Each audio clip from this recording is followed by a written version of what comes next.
the race zone. Being in the zone is a great feeling. Everything clicks into place and just feels smooth. This is when you can reach your peak times. But what if we can bottle that?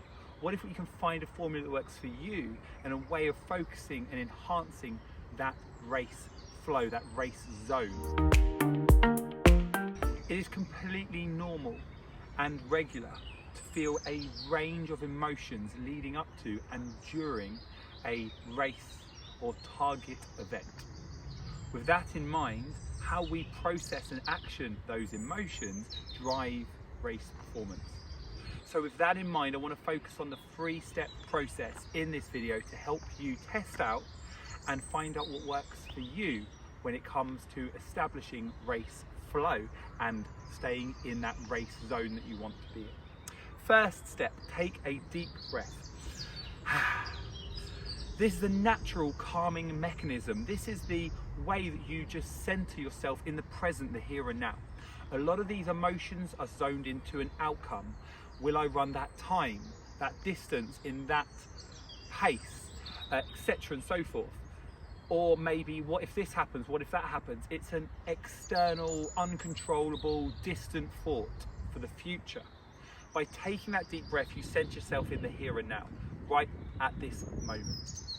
And that is key as a first step into zoning into that race zone. The second step is putting your blinkers on.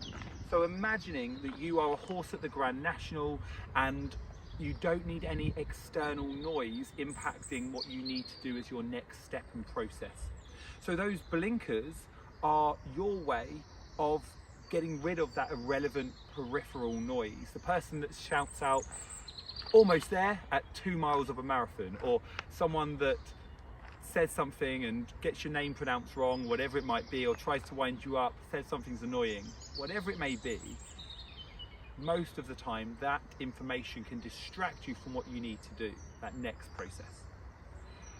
Other individuals also actually find a distraction like music, like enjoying the atmosphere, can really help with an endurance event.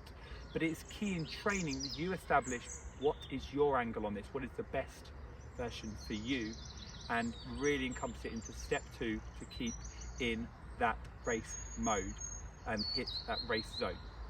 Step 3 is tuning out the negative noise, focusing on what you need to do in the moment. So following on from step 2 with your blinkers and not being able to physically see it, the things you don't need to, zoning into what you're currently doing is actually to tune out that negative noise. The second part of that we discussed already, but what I mean about this is optimizing your race process to what you need to do, running or even recovery.